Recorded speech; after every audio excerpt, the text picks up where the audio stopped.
4 তারিখে খাওয়াবো তোমার ঝালমুড়ি। ওরে রসগোল্লা খাওয়াবো বলেছিলাম, কিন্তু খাওয়ানো যাবে না, ও ঝালমুড়িরই যোগ্য। ওই জন্য ওকে 4 তারিখে ঝালমুড়ি খাওয়ানো হবে। আজ 2021 থেকে 2026 যে লড়াই 2021-এ শুরু করেছিলাম, আজকের 26-এ আমাদের এই 29 তারিখে সেই লড়াই শেষ করতে হবে। বিধানসভার জমিনে, বিধানসভার ভিতরে নওশাদ সিদ্দিকী ভাইজানকে আর একবার এই বিধানসভায় পাঠিয়ে এই লড়াই আমাদেরকে শেষ করতে হবে। এই ভাঙড়বাসী অঙ্গীকারবদ্ধ হতে হবে যে এ লড়াই আমরা লড়বো, এ লড়াই আমরা জিতবো, এ লড়াই আমাদের জিততেই হবে। পারবো তো? আজকের রাতে দিনে কালকে যে অভিষেক ব্যানার্জি কানাডাঙ্গাতে মিটিং করে গেল, মিটিং করার পরেই ভাঙড়ের বুথে বুথে গিয়ে বলছে যে আমাদেরকে 50,000 ঘর দান করে গিয়েছে, আধার কার্ড নিয়ে আসো, তোমাদেরকে ঘর দেওয়া হবে। বলছে না? বলছে না? প্রত্যেক বুথে বুথে যারা নিরীহ আছে, একটু ভীত আছে, তাদের বাড়ি বাড়ি গিয়ে বলছে ভাই আধার কার্ডটা দাও, তোমাদেরকে টাকা দেওয়া হবে।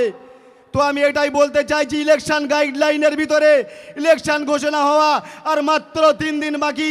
সরকারি আধিকারিকরা কিভাবে, পঞ্চায়েত মেম্বাররা কিভাবে, পঞ্চায়েত প্রধানরা এখন ঘর ঢোকাতে পারে, এইটা আমি প্রশাসনের কাছে জানতে চাই, বিডিও স্যারের কাছে জানতে চাই।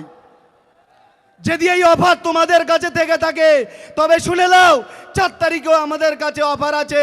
এই লাইনে যতগুলো পেট্রোল পাম্প আছে, আমাদের যেসব ছেলেরা গাড়ি চাপো, বাইক চাপো, 4 চাকা চাপো, কেউ তেল ভরবে না, 1 মাস তোমাদেরকে ফ্রি তেল ভরানো হবে। কে? আমাদের কিছু হারানোর নেই, আমাদের কিছু পাওয়ার নেই। আমরা মানুষের অধিকার লড়াই লড়তে এসে হুমকিতে আমাদের ভয় দেখানো যাবে না, ধমকিতে আমাদের ভয় দেখানো যাবে না, ধমকি আমাদেরকে দিতে আসবে না।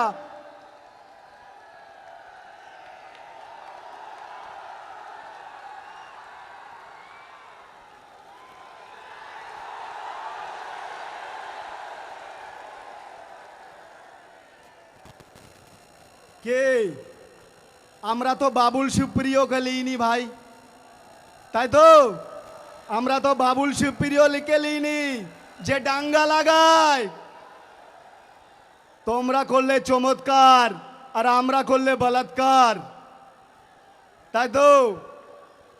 ওই জন্য প্রথমেই বলেছিলাম যাদের সময় আছে শুধরে যাও, হালকা শ্যাম্পু মাখাবো তারা ভালো হয়ে যাবে, কিন্তু যারা পাঁঠায় পরিণত হয়েছে তাদেরকে আর হবে না ভাই।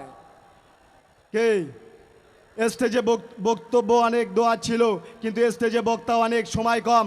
তবে শুনে রাখুন, যে লড়াই আমরা লড়ছে 26-এ, আমরা এই ভাঙড়ের জমিন থেকে 26,000 মানুষকে ব্লাড দিয়ে দেখিয়েছিলাম যে আমরা ভাঙড়ের মানুষ ব্লাড দিতে জানি, মানুষের জীবন বাঁচাতে জানি, মানুষ নিজের রক্ত দিয়ে কিভাবে মানুষের জীবন বাঁচাতে হয় সেটা ভাঙড়ের মানুষ একবার প্রমাণ করেছে।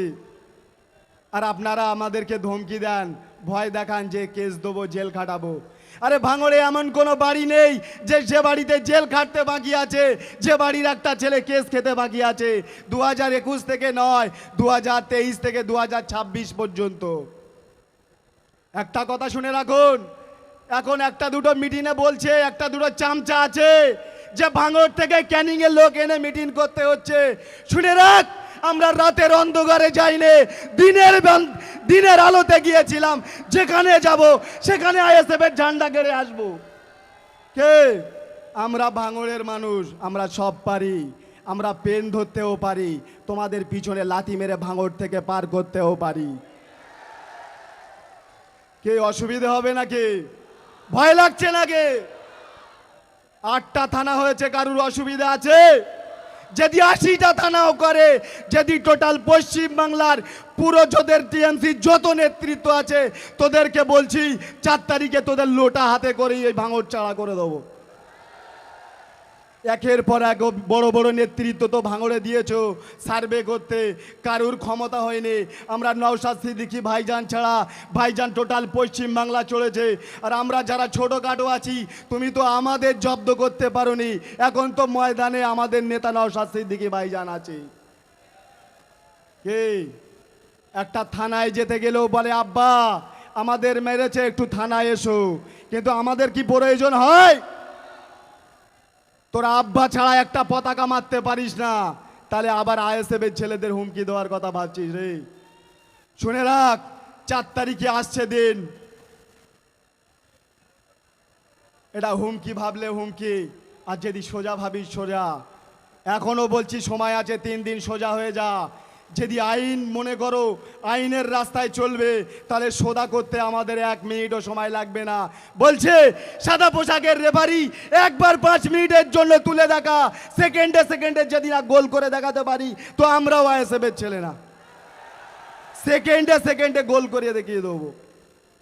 রেফারি তোদের, ময়দান তোদের, খালি জনসমর্থন আমাদের, তোদের হাল এতেই বেহাল, তাই তো? কারুর কি তোমাদের কোনো লাগবে নাকি, ভাড়া লাগবে নাকি?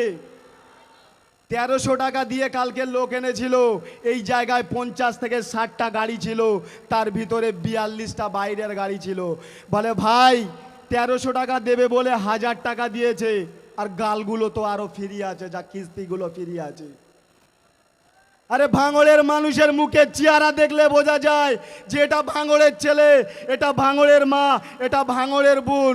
তুই যতই বাইরে থেকে আনিস না কেন, এ ভাঙড়ের চেহারাটাই হলো আলাদা। আমরা জানি আমাদের বুথে তোদের 10 থেকে 15 জন টিকে আছে, তাহলে এত লোক আনিস কোথা থেকে? এখনো বলছে একটা কালকে মিটিং করবে, দম থাকে আধার কার্ড শো করে একবার তো দেখা। 5 বছর তো গলা ফাটিয়ে আসছে, দম থাকলে আধার কার্ড শো করে দেখা। তোমরা যদি কেউ আধার কার্ড এনে থাকো, হাত তুলে দেখিয়ে দেবে, যাওয়ার সময় ক্যামেরাকে দেখিয়ে দেবে যে আমাদের এই ভাঙড়ে মিটিং করতে গেলে বড় ভ্যালভো বাস লাগে না, বড় 407 লাগে না। আজকে সবাই দেখো বেশিরভাগ গাড়ি ছাড়াই হেঁটে পদমিছিল করে এসেছে। পদমিছিল করে হাড়োয়া থেকে আসা কি সম্ভব? হেড়ো ভাঙা থেকে আসা কি সম্ভব? শুনে রাখো, আপনারা যে বলছেন যে খেতে না হয় খামারে ফলাবো, আমরা যখন ধান রুতে শিখেছি, সেই ধান কি করে কেটে আনতে হয় বাবা আমরা জানি।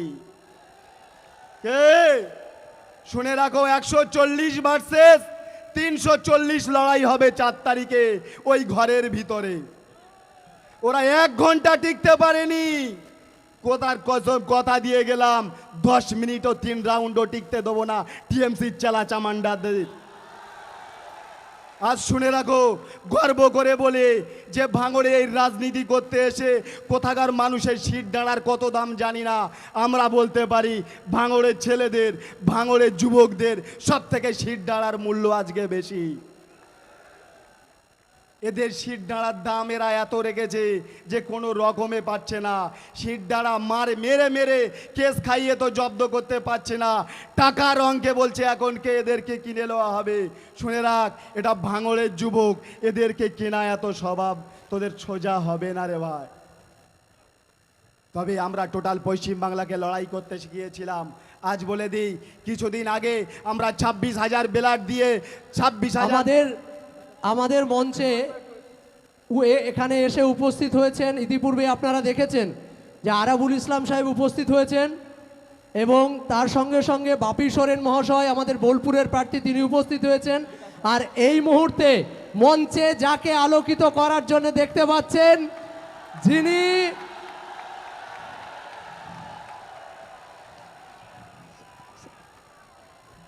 যিনি তৃণমূল সরকারকে একটা কথা বিগত 5 বছরে হিট করে দিয়েছেন যে মারবো কম দৌড় করাবো বেশি। পিসি ভাইপোকে সব থেকে যদি কেউ পশ্চিমবঙ্গে দৌড় করিয়ে থাকে বেশি, তার নাম বিকাশ রঞ্জন ভট্টাচার্য। তিনি আমাদের মঞ্চে এসেছেন, সকলে করতালি দিয়ে তিনাকে স্বাগত জানাবেন। একটা কথা বলেই শেষ করব। নওশাদ সিদ্দিকী ভাইজানের উদ্দেশ্য ছিল যে ভাঙড়ের নামকে টোটাল পশ্চিমবাংলায় আলোকিত করা। সেই জন্য প্রত্যেক বছর ব্লাড ডোনেশন ক্যাম্প করে নূতন ইতিহাস তৈরি করেছিল। কিছুদিন আগে দেখলে না, এই চণ্ডীহাটের গ্রামে ইউসুফ পাঠান এসেছিল ভাই। সেই জায়গায় এই ভাঙড়ির নেতৃত্ব কি করে এরা বলে যে এই চণ্ডীহাটে বোম বাঁধা হয়। যখন এই কথাটা বলছে, উনি তখন বলছে যে হাম পাঠান হ্যায়। তাহলে শুনে রাখো, বাঘের গর্জন করতে করতে ভাঙড়ের জমিনে আসে, তাদেরকে আমরা বিড়াল বানিয়ে ছেড়ে দিই, আর তুমি তো পাঠান। আমরা যদি বাঘ জব্দ করতে পারি, পাঠান জব্দ করতে আমাদের বেশিক্ষণ সময় লাগবে না। এই বলে আমি সংক্ষিপ্ত বক্তব্য এখানে ইতি করলাম। ইনকিলাব জিন্দাবাদ, ইন্ডিয়ান সেকুলার ফ্রন্ট জিন্দাবাদ, আইএসএফ জিন্দাবাদ। কারিমুল ভাইকে অসংখ্য ধন্যবাদ তার সংক্ষিপ্ত এবং সুন্দর বক্তব্যের জন্যে।